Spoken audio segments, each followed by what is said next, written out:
जय हिंद दोस्तों। आशा करता हूँ आप सब स्वस्थ होगे, मस्त होगे और पूरी ताकत के साथ अपनी पढ़ाई में व्यस्त होगे। आपके स्कोर में वृद्धि के लिए ये वीडियो है।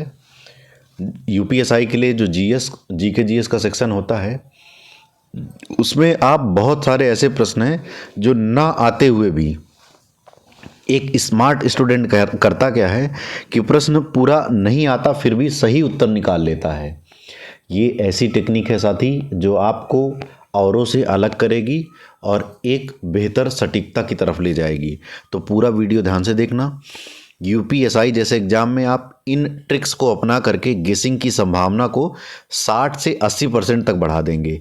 तो आइए बिना देरी किए डिटेल में वीडियो शुरू करते हैं। ध्यान से वीडियो देखना, एक एक पॉइंट को ध्यान से देखना। इसके बाद लास्ट में हम उनके एक्सपेरिमेंट करेंगे रियल एमसीक्यू के साथ, ताकि आपको एकदम समझ में आ जाए। तो चलिए पहला देखते हैं। जैसा पहली ट्रिक क्या कहती है, एक्सट्रीम ऑप्शन हटाओ। एक्सट्रीम ऑप्शन से तात्पर्य क्या है, जिन ऑप्शन में हमेशा, सभी, केवल, पूर्णतः, कभी नहीं जैसे शब्द हो वो ज़्यादातर गलत होते हैं। ठीक है, एक एग्जाम्पल समझते हैं। जैसे भारत का संविधान हमेशा नागरिकों को कौन सा अधिकार देता है, तो 4 ऑप्शन दिए हैं। केवल शिक्षा का अधिकार, कभी नहीं बोलने की स्वतंत्रता, स्वतंत्रता का अधिकार, सभी अधिकार पूर्णतः। तो आप इसमें साफ साफ देख रहे होंगे कि ए, बी और डी में एक्सट्रीम वर्ड लगे हुए हैं, इन्हें हटा दो। इसका मतलब बचा हुआ ऑप्शन सी जो कि सही हो जाएगा। आगे देखते हैं जरा सा।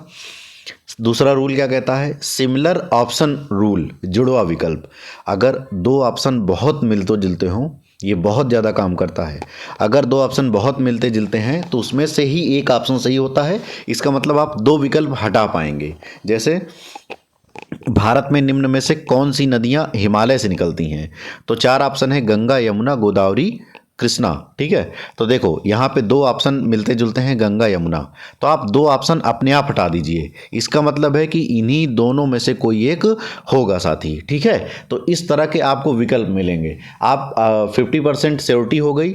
अब इनमें से कोई एक चूज करिए। अगली बात करते हैं, तीसरे ट्रिक की बात करते हैं, आड वन आउट रूल। 3 ऑप्शन एक समूह में और एक बिल्कुल अलग। ठीक है, अक्सर वही गलत हो जाता है। ठीक, तो जैसे निम्न में से कौन खनिज नहीं है, तो 4 ऑप्शन है, अभ्रक, बॉक्साइट, चूना पत्थर, आलू। तो जैसे एक मैं एग्जांपल के लिए सेट किया हूं, तो जैसे इसमें आलू इससे मैच नहीं करता है, तो आप सिंपल ये समझ लेंगे कि एक ऑप्शन तो हो ही नहीं सकता है। इस तरह से आप ना आते हुए भी ऑप्शन सही ना खोज करके गलत खोजिए। कौन कौन से ऑप्शन गलत हो सकते हैं, कोई ऐसा प्रश्न होगा जिसमें इन्हीं 10 रूल में से कोई 2-3 लग जाएंगे, तो इस तरह से आप ऑप्शन सारे हटा लेंगे। समझ रहे होंगे। आगे अगला बात करते हैं जरा सा, चौथे rule, numerical approximation trick. Most important और सबसे ज़्यादा यूजफुल है। अभी आप लास्ट में देखेंगे इसका रोल। ज़्यादातर मिडिल वाले ऑप्शन ही सही निकलते हैं। जैसे भारत का अक्षांशीय विस्तार लगभग कितना है, तो 1 डिग्री, 30 डिग्री, 5 डिग्री, 8 डिग्री। ठीक है, तो 1 डिग्री बहुत छोटा और 30 डिग्री बहुत बड़ा, तो मिडिल में बचा क्या, 8 डिग्री। तो आप सीधे से क्या ऑप्शन लगाएंगे, 8 डिग्री। ठीक है, मैं एक एग्जाम्पल के तौर पे बता रहा हूँ। ठीक है, एक एग्जाम्पल के तौर पे। ठीक है, इसे सिर्फ और सिर्फ एग्जाम्पल के तौर पे लेना। ठीक है, तो देखो 1 और 30 बिल्कुल हट गया, बचा क्या, 5 और 8 मिडिल के हैं।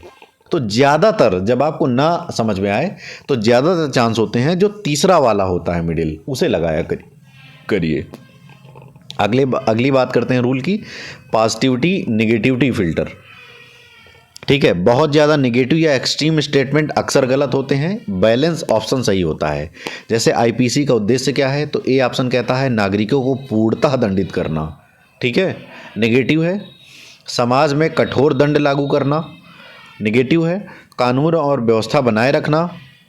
चौथा ऑप्शन है सभी अपराधियों को आजीवन कारावास देना। तो इसमें एक बैलेंस्ड ऑप्शन है सी, कानून और व्यवस्था बनाए रखना। आप चारों ऑप्शन देखेंगे ना तो थोड़ा सा दिमाग लगाएंगे तो आप सही ऑप्शन की तरफ जरूर पहुंच जाएंगे साथी। आगे बात करते हैं छठवें, लेंथ रूल। ये मोस्ट इंपॉर्टेंट ये भी रूल है। बहुत छोटा ऑप्शन अक्सर गलत होता है, बहुत डिटेल वाला अक्सर सही होता है। एग्जामिनर की साइकोलॉजी होती है कि वो जो सही ऑप्शन होता है भले थोड़ा बड़ा हो तो उसे छिपा तो लेगा नहीं। तो अक्सर क्या होता है, जो ऑप्शन बहुत डिटेल में होता है वो सही होता है। जैसे लोकसभा का कार्यकाल क्या है?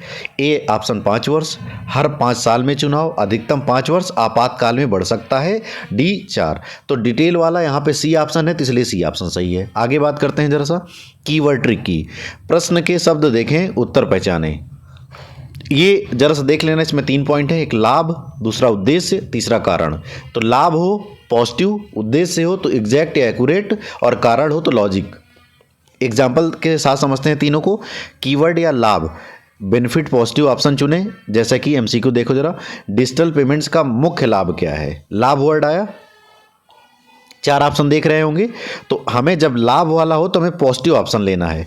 तो इसमें से आप साफ साफ देख रहे होंगे कि ए भ्रष्टाचार बढ़ाना नेगेटिव है, बी लेन देन में पारदर्शिता बढ़ाना पॉजिटिव है, नकद की कमी पैदा करना नेगेटिव है, केवल बड़े व्यापारियों को लाभ देना नेगेटिव है। तो इसमें सिर्फ और सिर्फ बी ऑप्शन जो पॉजिटिव है बस सही हो जाएगा। इसके बाद देखते हैं जरा सा दूसरा कीवर्ड उद्देश्य वाला।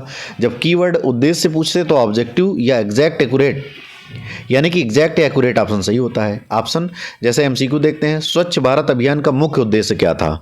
तो 4 ऑप्शन है। सभी को दंड देना, केवल गांवों को साफ करना, देश में स्वच्छता और स्वच्छ व्यवहार को बढ़ावा देना, केवल शहरों को। देखो पहली बात तो केवल और सभी वाले वर्ड हट जाते हैं, सीधे से सी ऑप्शन में चले गए। आगे बात करते हैं जरा सा कारण, ठीक है। तो एमसीक्यू सीधे देखते हैं, भारत में जनगणना हर 10 वर्ष में क्यों की जाती है? ए ऑप्शन देश को परेशान करने के लिए, कभी नहीं हो सकता। सिर्फ कर्मचारियों को काम देने के लिए, जनसंख्या को के सही आंकड़े व योजनाओं के लिए, उपयोगी डाटा प्राप्त करने के लिए। डी चुनाव लड़वाने के लिए। तो सिंपल था, सबको समझ में आ रहा है कि सी, क्योंकि ये डिटेल में है पहला, और दूसरा कारण पर आधारित है, तो सीधे से उसका जो लॉजिकल ऑप्शन होगा वो सही हो जाएगा। अगली बात करते हैं अपोजिट ऑप्शन रूल। ये एक दूसरे के जो ऑप्शन उल्टा होते हैं वो 80% सही होते हैं। कौन सा कथन सही है? भारत संघीय है, भारत संघीय नहीं है, भारत छोटा देश है, भारत द्वीपीय देश है। तो देखो एक संघीय है, एक संघीय नहीं है, अपोजिट है।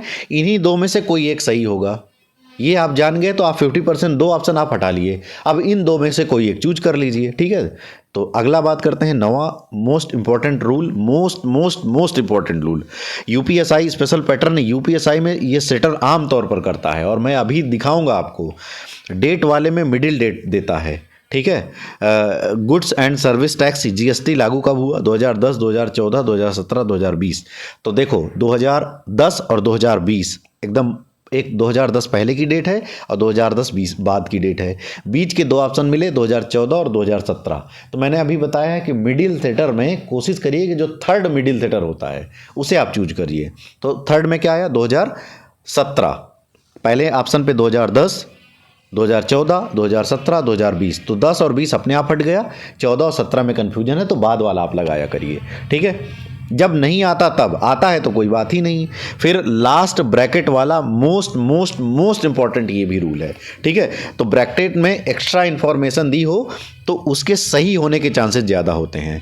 जैसे बल्ब का आविष्कार किसने किया? तो A option Newton, B Michael Faraday, C Thomas Alva Edison, bracket में इसने लिख दिया यूएसए। इसका मतलब ये बताना चाहता है कि यही राइट आंसर है मेरे भाई, ठीक है। तो आपको अपनी बुद्धि और विवेक का उपयोग करना है, इसका राइट आंसर सी। आइए इन पूरे ट्रिक्स को उदाहरण के साथ समझते हैं। आप ध्यान से देखना, आपको बहुत मजा आएगी। चलिए देखिए जरा सा पहला एग्जांपल, आयकर होता है, ठीक है। मैंने जरा सा टिक है ये, ठीक है। जरा सा देखते हैं पहला ऑप्शन, आय पर एक वार्षिक कर, आय पर एक त्रैमासिक कर, आय पर एक मासिक कर, आय पर अर्धवार्षिक कर। थोड़ा सा इसमें अपना लॉजिक लगाएंगे, सोचेंगे कि जो टैक्स होता है वो सालाना दिया जाता है कि मासिक दिया जाता है कि त्रैमासिक दिया जाता है। थोड़ा सा लॉजिक लगाना है। ऐसे प्रश्न को देखेंगे तो सबसे पहले लॉजिक लगाएंगे। आप सब जानते हैं कि जो आईटीआर भरते हैं या टैक्स फाइल करते हैं वो ईयरली फाइल करते हैं। तो कैसा होता है टैक्स? आमतौर पर आय पर एक वार्षिक कर होता है। तो ये अपनी बुद्धिमत्ता का प्रयोग करेंगे, छोड़ नहीं देंगे, नहीं आता हो तब भी, ठीक है। थोड़ा सोचने वाला, तो मैं टेक्निक आपको सिखाना चाहता हूँ। अगला देखेंगे जरा सा, देखो निम्नलिखित में से किस संस्थान ने उत्सर्जन गैप रिपोर्ट 2020 जारी की है, ठीक है। तो पहला ऑप्शन है जलवायु परिवर्तन और अंतर सरकारी पैनल, प्रकृति के लिए विश्वव्यापी निधि, जलवायु परिवर्तन पर संयुक्त राष्ट्र फ्रेमवर्क कन्वेंशन, संयुक्त राष्ट्र पर्यावरण कार्यक्रम। देखो इसका क्या है, इसको जब आप इंग्लिश वर्जन में जाएंगे तो जब आपको ये देखेंगे संयुक्त राष्ट्र पर्यावरण कार्यक्रम, तो इसको इंग्लिश में सेट करेंगे तो ये होता है यूनेप, ठीक है। और यूनिप ने आपने यूनिप वर्ड सुना भी होगा, ठीक है। तो आप इसको थोड़ा सा हिंदी और इंग्लिश के लॉजिक से सही करेंगे। आगे बात करते हैं, जरा सा देखना, जरा सा ये जो हम बताते हैं मिडिल थिएटर वाला आया। भारतीय संविधान का निम्नलिखित में से कौन सा अनुच्छेद भारत की आकस्मिकता निधि से संबंधित है? इसमें 4 ऑप्शन है, इसमें जरा सा सबसे पहला और सबसे अंतिम हटा दीजिए वर्ड। तो 366 सबसे लास्ट हो गया और 256, ठीक है, 256 यहाँ से क्या हो गया, मिडिल वाला हो गया, ठीक है।